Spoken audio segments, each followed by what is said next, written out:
Bonjour. Maintenant, on verra le deuxième cours. Ce sont les méningites chez l'enfant. Quels sont les objectifs du cours des méningites chez les enfants? C'est l'épidémiologie microbienne, c'est-à-dire quelles sont les bactéries responsables d'une méningite bactérienne chez l'enfant, les signes cliniques en fonction de l'âge, poser le diagnostic positif et bien sûr la prise en charge. La définition de la méningite bactérienne chez l'enfant. La méningite, c'est quoi? C'est une inflammation des méninges secondaire au passage d'un micro-organisme au niveau du liquide céphalo-rachidien.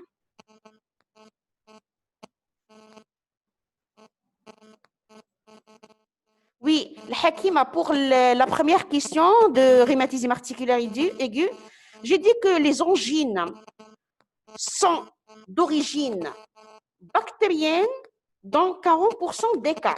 D'accord? La plupart des angines sont d'origine virale chez l'enfant. Mais pourquoi on traite? Parce que dans les pays développés, le rhumatisme articulaire aigu il est très rare. Par contre, dans les pays en voie de développement comme le nôtre, constitue encore un problème de santé publique. Et la complication la plus redoutable du rhumatisme, c'est les cardites rhumatismales qui peut mettre en jeu le pronostic vital. Donc, on doit, c'est-à-dire prévenir l'apparition déjà du rhumatisme chez l'enfant. D'accord? La prévention primaire, ou la prévention, donc, c'est-à-dire la prévention primaire, c'est d'éviter l'installation déjà du rhumatisme articulaire aigu d'emblée chez l'enfant. C'est pour ça qu'on doit instaurer un programme. Et on doit, bien sûr, ce programme inclut tous les enfants. D'accord? Oui, très bien. Donc, on traite toute angine chez l'enfant. D'accord? Donc, toute angine, quelle que soit toute angine érythémateuse, quelle que soit, c'est-à-dire virale ou bien bactérienne, d'accord, doit être traitée chez l'enfant. Toute angine doit être traitée chez un enfant de plus de 4 ans. D'accord? Oui? Migratrice. Donc, j'ai dit que la polyarthrite chez c'est-à-dire au cours de la poussée rhumatismale, c'est une polyarthrite qui touche les grosses articulations. C'est une polyarthrite migratrice, c'est-à-dire elle passe d'une articulation à une autre. Non. La polyarthrite, j'ai dit, c'est-à-dire lorsqu'on dit c'est une polyarthrite de grosse articulation, c'est bien. Donc, migratrice, c'est-à-dire elle est mobile, elle passe d'une articulation à une autre. Lorsqu'on dit plusieurs articulations, ça veut dire une polyarthrite. D'accord? Migratrice, c'est-à-dire elle passe d'une articulation à une autre. C'est-à-dire mobile.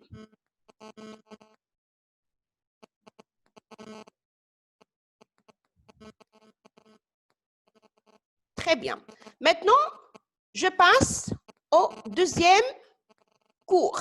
Donc, la méningite chez l'enfant. Et je récapitule.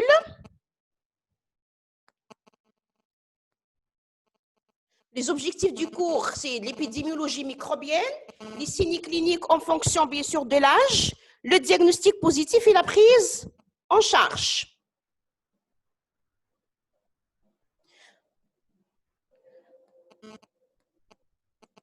C'est quoi, bien sûr, la méningite? La méningite, c'est une inflammation des méninges secondaire au passage d'un micro-organisme au niveau du liquide céphalo-rachidien. En fonction, bien sûr, de la nature de ce micro-organisme, ou bien on a les méningites virales, ou bien les méningites bactériennes. Les méningites bactériennes, ce sont des méningites graves parce que peuvent mettre en jeu le pronostic vital. D'accord? Donc, les méningites bactériennes, ce sont des méningites graves qui peuvent mettre en jeu le pronostic vital. C'est une urgence donc diagnostique et thérapeutique. Les méningites virales, par contre, ce sont des méningites fréquentes d'évolution spontanément favorable. Comment poser le diagnostic de la méningite chez l'enfant? C'est par le biais de la ponction lombaire, c'est-à-dire il faut analyser le liquide céphalo-rachidien obtenu par une ponction lombaire.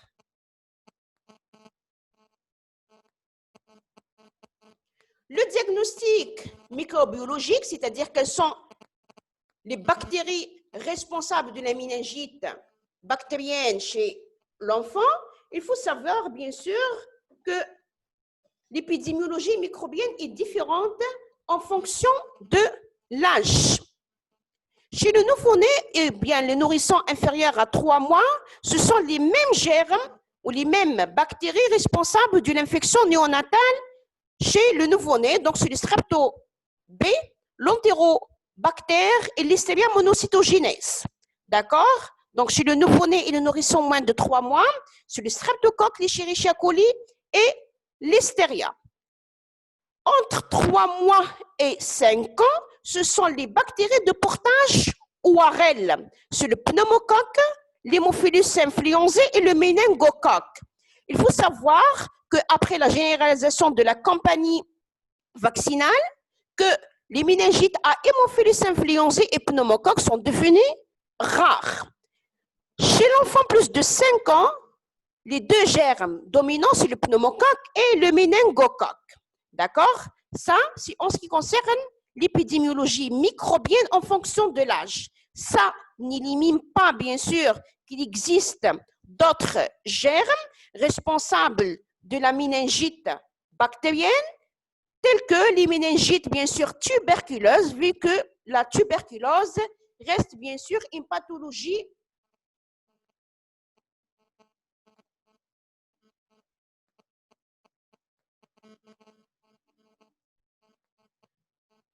Est-ce que vous êtes en ligne?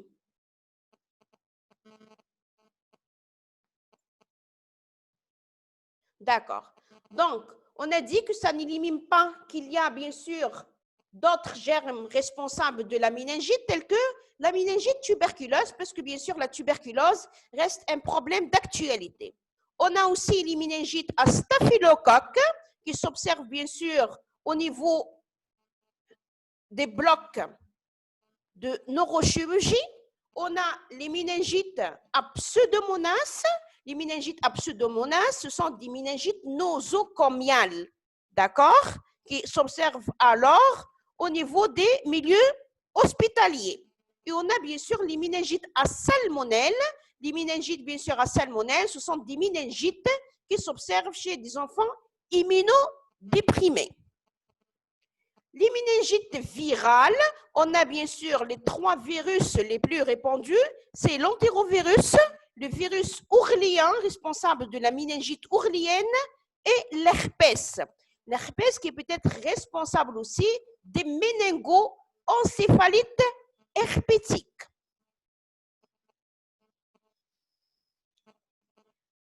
La physiopathologie, donc la contamination. La survenue, bien sûr, des méningites est expliquée ou bien par les septicémies, c'est-à-dire le passage de bactéries par le biais sanguin, donc au cours des septicémies et au cours des bactériémies, ou bien par contiguïté au cours des infections des voies aériennes supérieures, les angines, les rhinopharyngites, surtout les otites, et les mastoïdites. Les conséquences, bien sûr, lorsqu'on a une méningite, donc on a une inflammation, on a l'œdème, on a bien sûr des troubles circulatoires, des ischémies, etc. Ce qui explique donc l'augmentation de la pression intracrânienne avec un risque, bien sûr, d'HIC.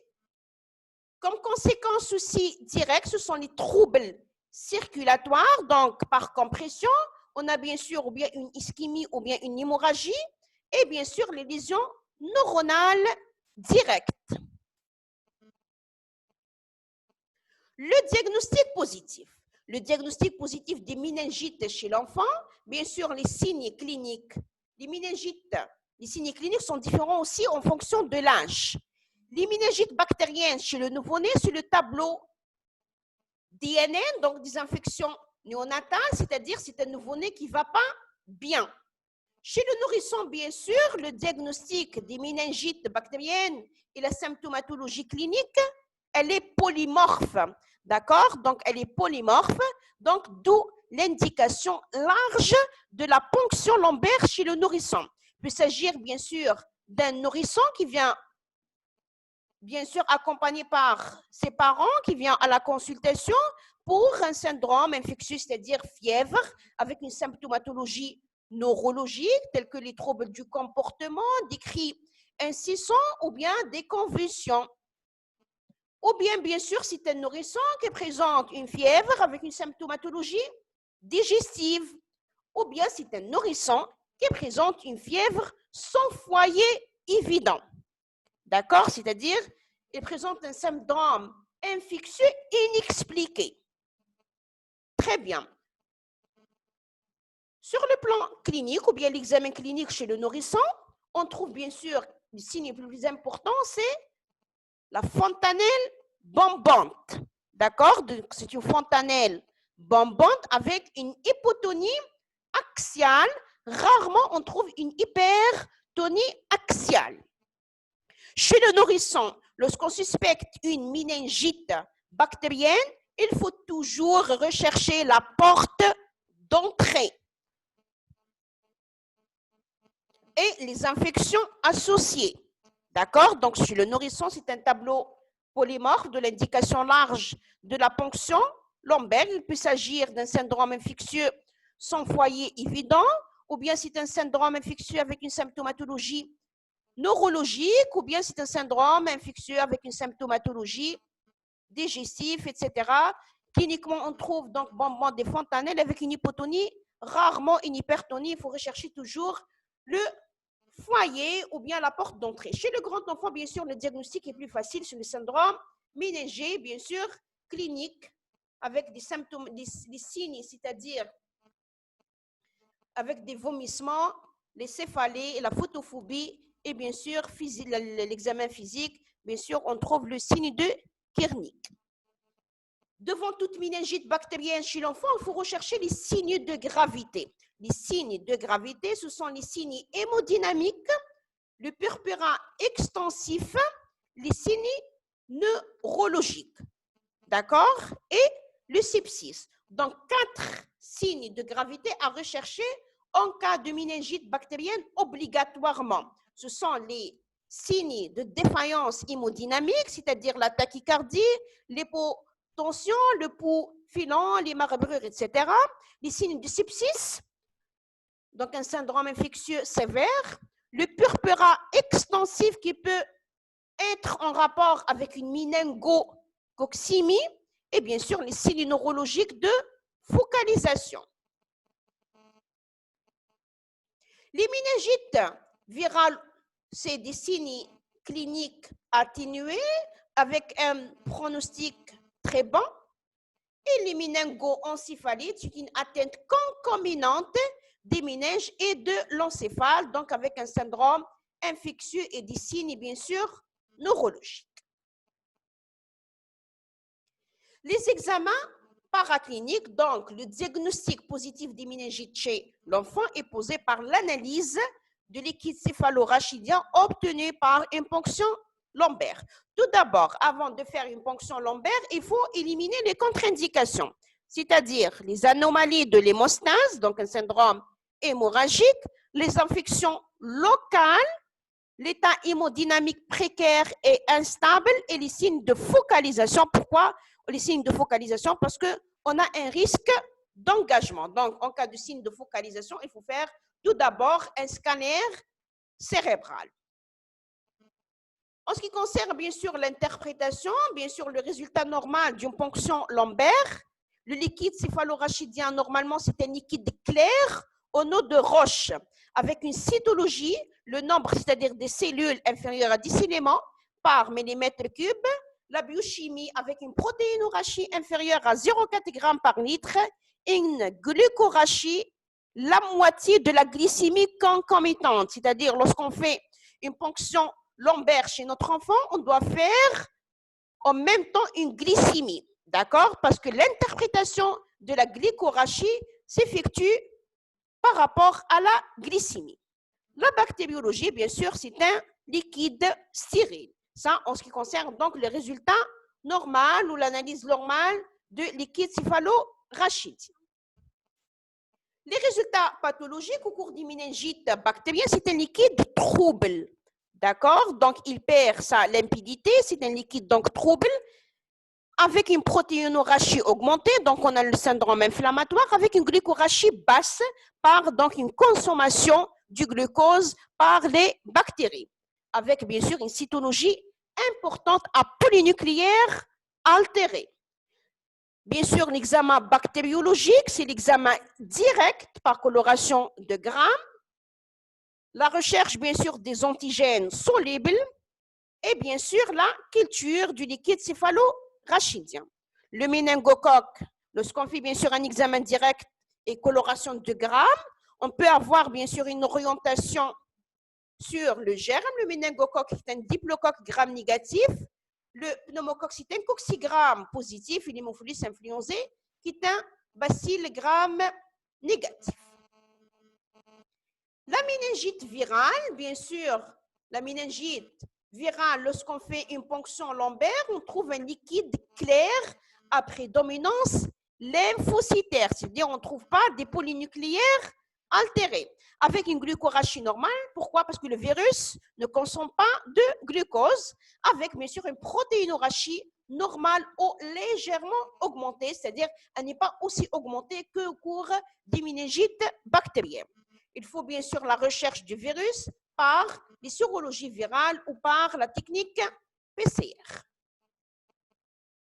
On a une autre entité, ce sont les méningites puriformes aseptiques. Les méningites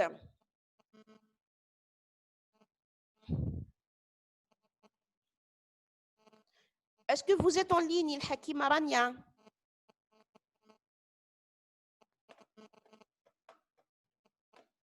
Est-ce que je peux continuer? Merci.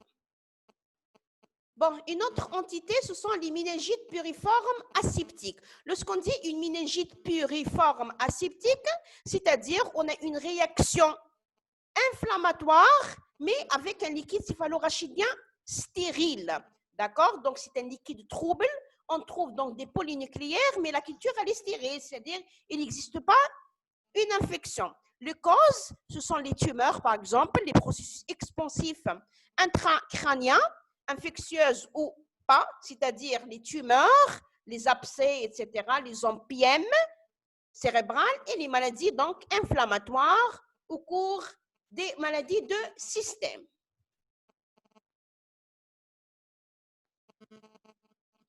Certains cas donc particuliers, sauf donc ce sont des cas juste à citer, les méningites bactériennes, on peut trouver des méningites bactériennes à formule panachée. Des méningites bactériennes à formule panachée, c'est-à-dire mixtes.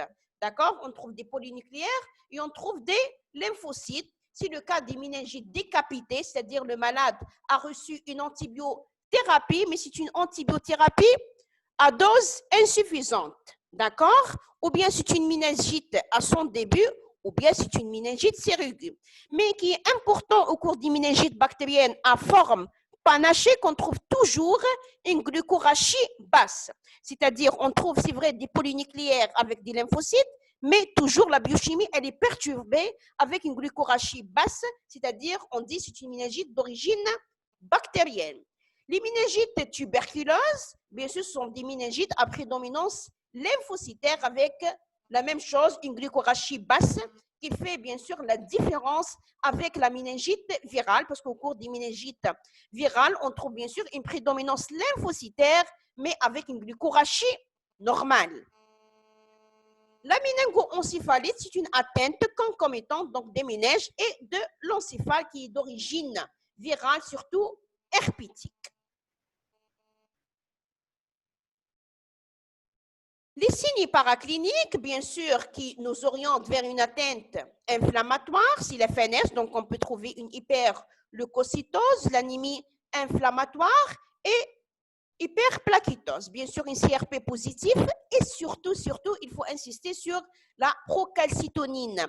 La procalcitonine qui se trouve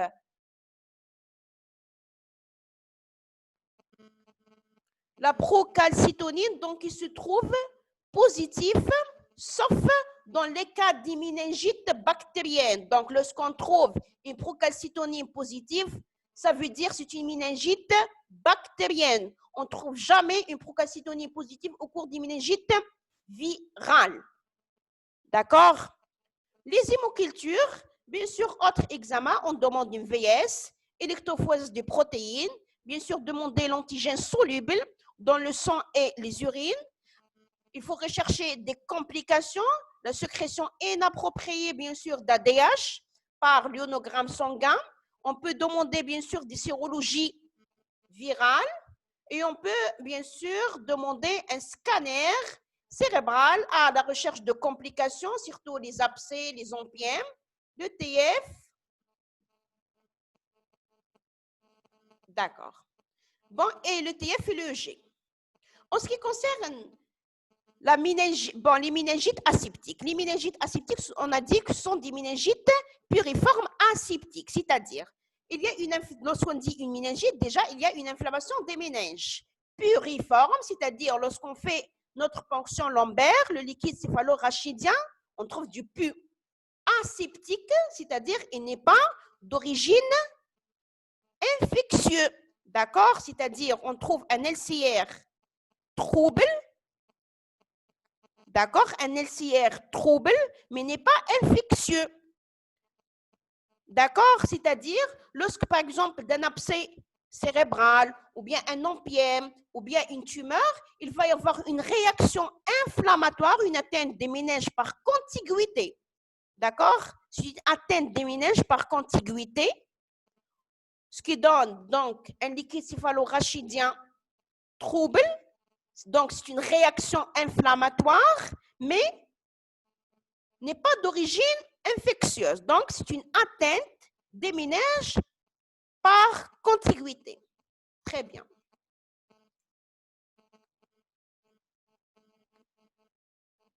On continue. Le diagnostic différentiel.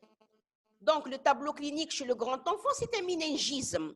D'accord? Devant le méningisme, il faut éliminer la PFLA, il faut éliminer une otite, il faut éliminer une fièvre typhoïde, éliminer l'hémorragie méningée et éliminer une migraine.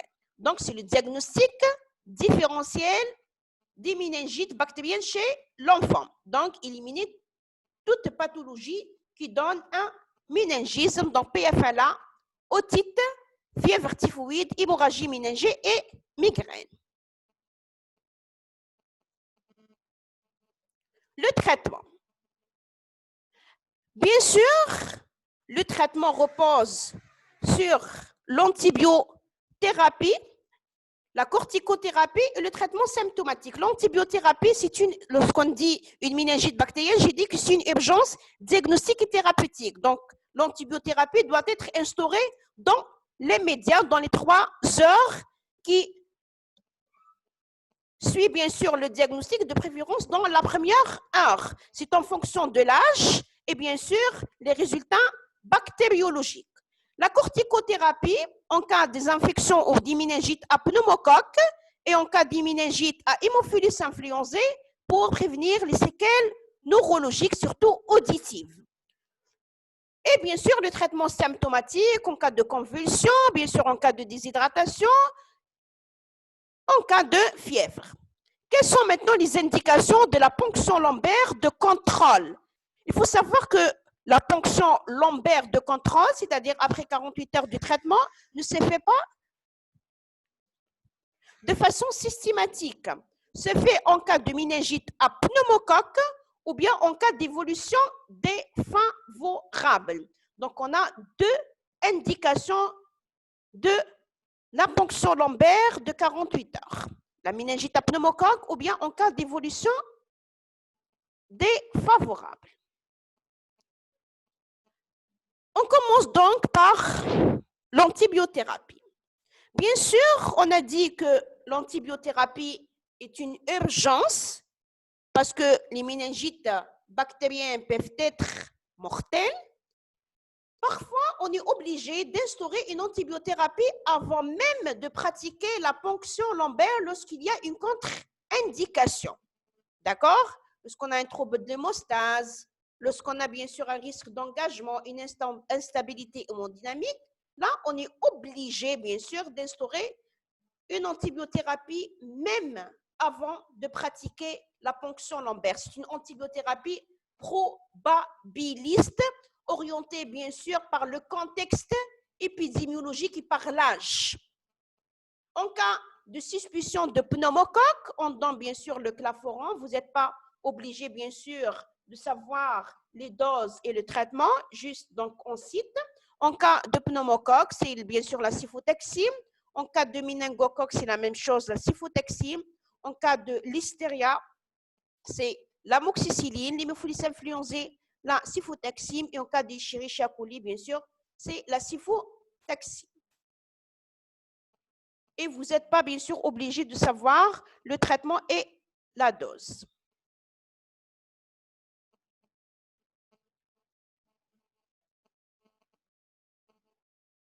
La durée du traitement en cas de pneumocoque, c'est un traitement de 10 à 14 jours. En cas de méningite à méningocoque, c'est 4 à 7 jours. En cas de méningite à listeria, c'est une durée de 21 jours. L'Escherichia coli, 21 jours. L'hémophilus influenzae, c'est un traitement aussi de 7 jours. Et en cas, bien sûr, d'une méningite à germe indéterminé, généralement, on fait un traitement de 10 jours.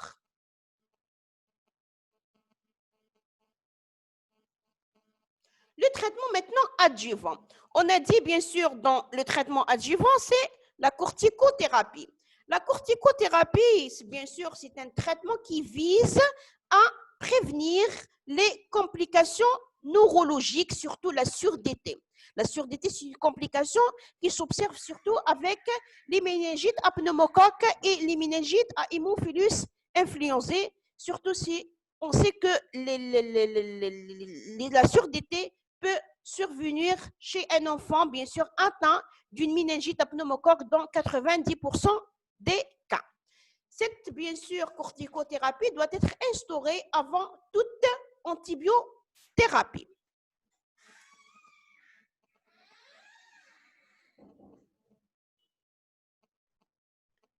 Le traitement adjuvant, bien sûr, c'est en cas, bien sûr, de convulsion, on donne, bien sûr, un anticonvulsivant. Lorsqu'on a, bien sûr, des signes d'HIC, il faut, bien sûr, on donne des bolus de mannitol pour diminuer donc la pression intracrânienne. Il faut lutter contre la déshydratation, la fièvre et l'hyperglycémie. Donc, c'est un traitement symptomatique. Ce qui est important ici, c'est de savoir qu'il ne faut jamais prévenir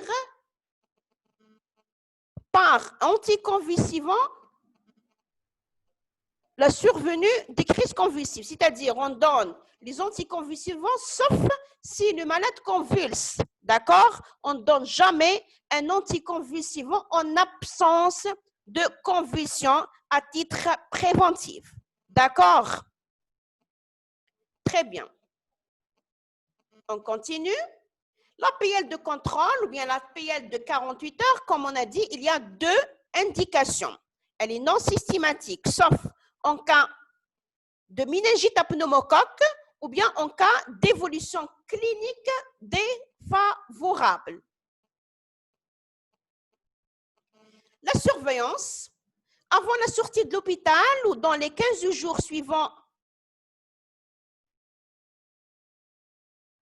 la fin du traitement, on fait bien sûr un examen neurologique et surtout les tests auditifs parce que la complication la plus redoutable des méningites bactériennes à pneumocoque, c'est surtout la surdité.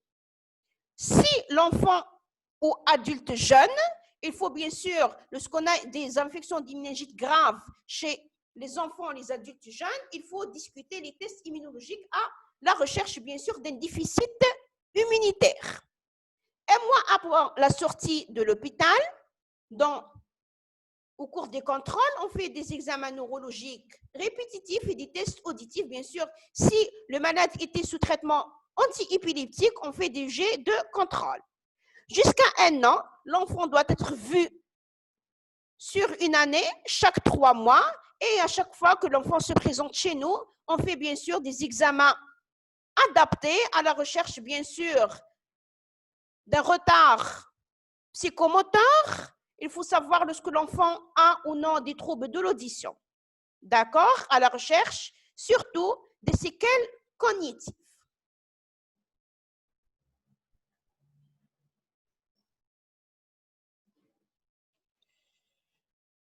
Pardon, bon, vous avez des questions?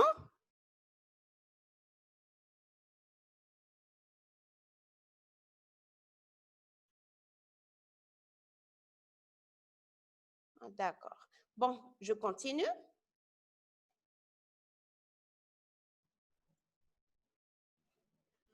La méningite, bien sûr, tuberculeuse, c'est un traitement antituberculeux. La méningite virale, bien sûr, les virus, donc pas de traitement spécifique, c'est juste un traitement symptomatique.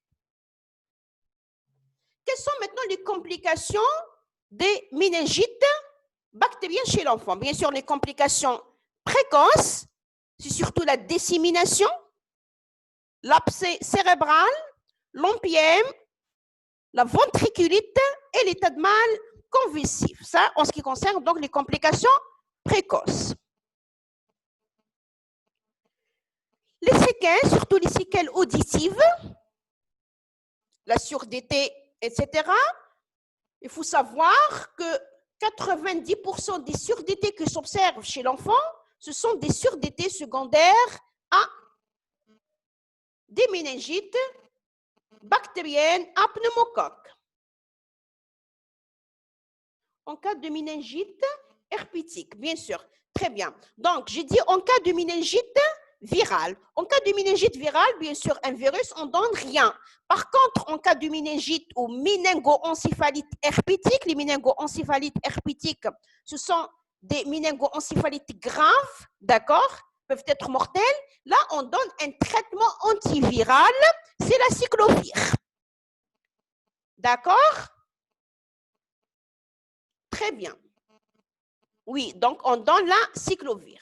Juste dans les méningoencéphalites herpétiques, c'est-à-dire autres virus, on ne donne rien.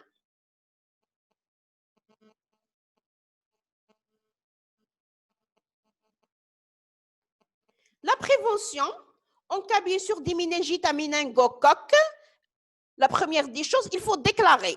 Les méningites à méningocoque, ce sont des méningites graves avec un risque de survenue de méningococcémie. La déclaration, elle est obligatoire. La vaccination en cas de méningo A et bien sûr le méningo C. On n'a pas de vaccination contre le méningo B. L'antibioprophylaxie aussi, elle est indiquée en cas de méningite à méningocoque, généralement dans les 48 heures qui suivent l'infection. D'accord? On donne la rifamycine. Très bien. Chez, bien sûr, les sujets contactés, chez le malade lui-même.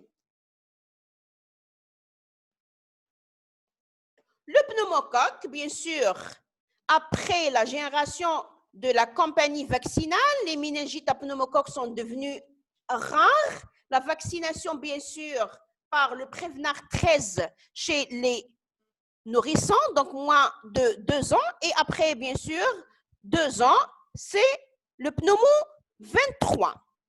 D'accord? Et bien sûr, la vaccination périodique chez les enfants immunodéprimés ou les, bien sûr, terrains particuliers tels que les drépanocytaires. Bien sûr, les méningites à pneumocoque ne nécessitent pas l'isolement, ne nécessitent pas la déclaration, parce que les méningites à pneumocoque ne survenus pas par épidémie. Par contre, les méningites à hémophilus influenzae nécessitent l'isolement tant qu'il existe les signes cliniques, donc il faut isoler l'enfant et instaurer une antibiothérapie, sauf si un enfant non ou mal vacciné. Donc l'antibioprophylaxie n'est pas indiquée, sauf chez un enfant non ou mal vaccinés. Et merci pour votre attention. Et est-ce que vous avez bien sûr des questions?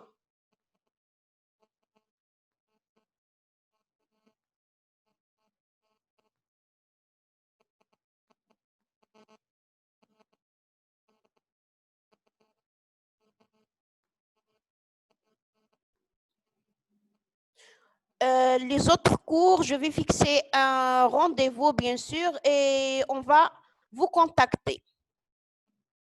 Oui? Comment on peut différencier?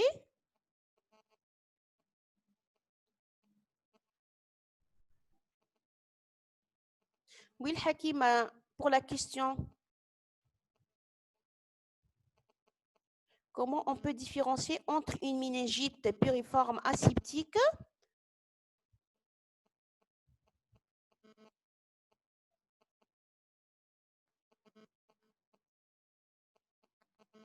oui, encéphalopathie auto-immune. Très bien. Bien sûr, j'ai dit déjà que les méningites piriformes asymptiques, d'accord, les méningites piriformes asymptiques, c'est-à-dire on a un liquide céphalorachidien trouble, d'accord, et on ne trouve pas du germe. Très bien. Et l'encéphalopathie auto-immune. Bien sûr, comment faire la différence? C'est la clinique, d'accord. Lorsqu'on dit une méningite piriforme asymptique, déjà l'encéphalopathie auto-immune peut donner elle-même une méningite piriforme asymptique. C'est une cause. D'accord? C'est une cause. Et bien sûr, la question qui se pose ici, c'est comment, c'est-à-dire quelles sont les pathologies qui peuvent donner une méningite piriforme asymptique. Parmi, bien sûr, les pathologies, on a les pathologies auto-immunes, les tumeurs, les leucoses. D'accord? Est-ce que vous avez compris? Parce que les méningites piriformes asymptiques, c'est une conséquence.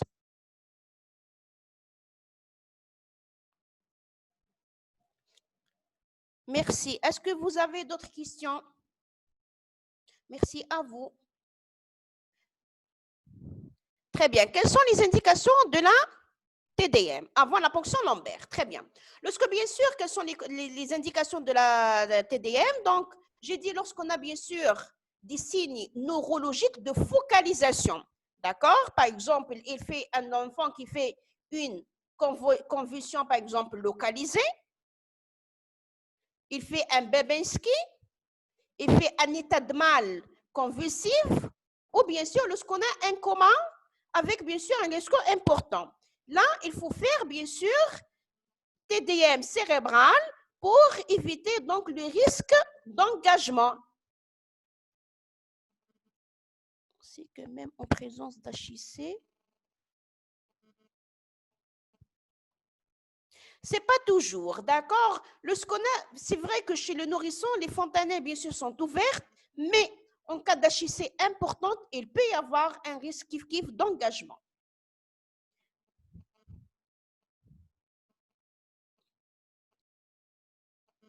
Merci. Pourquoi on donne la corticothérapie? Bon, c'est juste des... Oui, d'ici. D'accord. Pourquoi donc on donne une corticothérapie avant l'antibiothérapie? D'accord, ce sont des constatations faites. D'accord, ce sont des constatations faites. Et en plus, lorsqu'on donne une corticothérapie, ça favorise bien sûr la diminution du phénomène inflammatoire et ça favorise ainsi donc la pénétration des antibiotiques. Ce sont des constatations faites. Ils ont constaté qu'une antibiothérapie avant ou bien la corticothérapie avant l'antibiothérapie, c'est-à-dire prévient la survenue du trouble auditif. Par contre, lorsqu'on donne une corticothérapie après l'antibiothérapie,